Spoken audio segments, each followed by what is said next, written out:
Let's move on to some other stories. It was released at the end of last week that CONCACAF will be joining the 2024 Copa America tournament.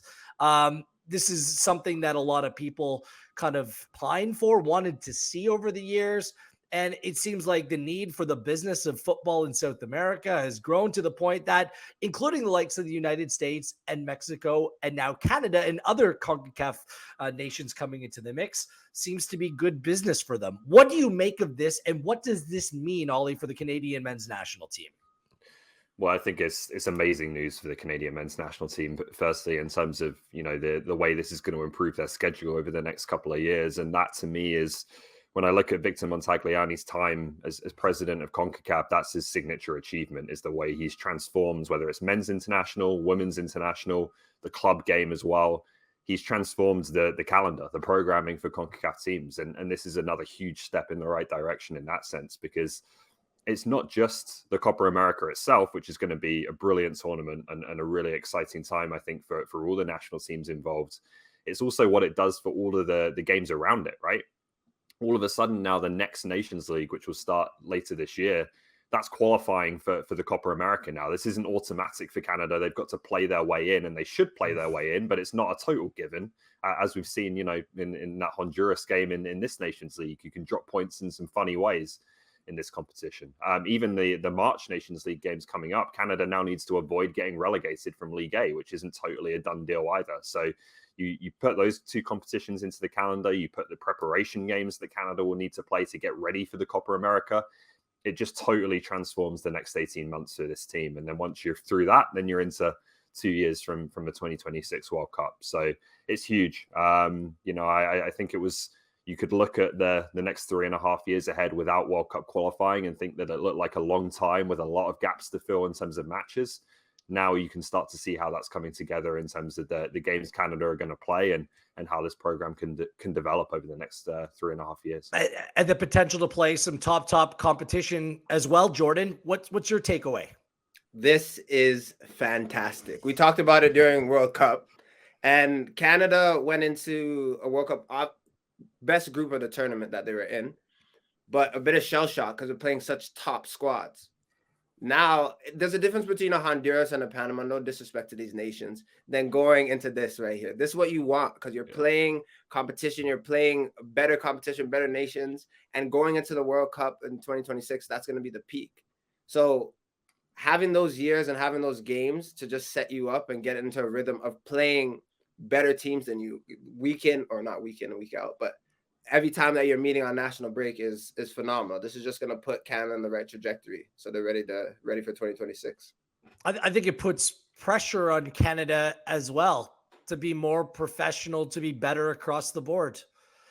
Think about the South American nations that didn't qualify for this World Cup: Colombia, Chile. Like these are good footballing nations, and if you're going to be regularly, or potentially in competition in 2024, and you hope that carries on beyond that, then you need to step up your game, and that takes place both on and off the field. It's a matter of a question for me. Obviously, this is great for the business side of things. It's going to provide plenty of opportunity to continue to grow the game, hopefully more eyeballs, bigger games, a bigger platform, but you need to be prepared for it. You don't want to be caught here, unprepared or not ready. So I think that there were some key learnings from the World Cup and what Canada's gone through the pandemic, through COVID, and what they need to do to kind of transform themselves, to grow up a little bit. Doesn't it make that much more important here, guys? I'm just looking the competition as a whole. It makes sense. It's fine. I think that this makes sense for all parties involved, but I'm just looking at ourselves in the mirror, and we need to realize what we are and what we're not right now, and understand that a lot of work needs to be done to get to a level where we can regularly expect to contend and compete with nations like this. It's a huge tournament. You have the World Cup, and then after that you have the European Championship and the Copa America, the biggest international tournaments on earth. So this is going to be a big deal. You look at the scenario when the States hosted it a few years ago, that it was a huge tournament for the US Soccer Federation in terms of the money they brought in from hosting that tournament. That's going to be fantastic for them again, I'm sure. but it's one that's going to get a lot of attention. And by the way, one of the big storylines and one of the reasons more people might be watching it than usual, there's a possibility this could be the last dance for Leo Messi in an Argentina jersey, right? There's a chance he goes out at this tournament. Maybe he'll go to the World Cup. Maybe he won't even go as far as this Copa America. But I think there's certainly a possibility that he decides to play one more, and that will be it for him. So, you know, you have all the eyes of the world on you then. So it's going to be a massive tournament, and you're spot on, Wheels, that certain standards absolutely need to go up on these kind of stages as far as Canada are concerned. Jordan, do you think there's a situation where these two confederations can bring their competitions together on a more permanent basis, or do you still want to see autonomy both internationally and from a club perspective as well? It's tough, Wheels. I think I still want to see autonomy. I think obviously as a football fan and like pushing for Canada, it's just like, yeah, I want to see Canada in the melting pot playing against the best. But yeah, it's a huge tournament, Copa America. It's just like CONCACAF playing in your region and playing against the countries that are close to you. Like it's a really tough question, because it's like almost like I have a feeling of, are we biting off more than we could chew if we're saying, hey, let's just put them all together and do it all the time with what you kind of alluded to. So I would say autonomy. I'm gonna stick. I know you don't like when I'm on the fence, so I'll say that definitely being autonomous. It is a tricky one, right? Like, I don't think you want to completely lose CONCACAF competitions. You know, the Gold Cup, the Champions League, things like that on international and club levels. But there's also like a really compelling argument to be made, I think, on both sides, that they both really benefit from each other. This isn't just Canada and USA and Mexico needing these games against bigger opponents. It's also like from South America's perspective, it helps them too. Like, this makes, I think, for a dramatically better Copa America. Like, you look at the format they had in the last tournament, and it's like 2 groups of 5. Only 1 team gets eliminated from each group. 4 go through. Like, it doesn't really work with 10 teams, right? So they've invited teams in the past, you know, to try and mitigate that and improve that. I think kind of combining with CONCACAF, both from a point of view of you make the tournament a bit more viable from a structural perspective, but then you also get access to the Mexican TV market, the US TV market, all that entails as well from a business perspective. Like, I think this is just the beginning, to be honest. And particularly as they try and keep pace with Europe, I think these two confederations could probably come together more.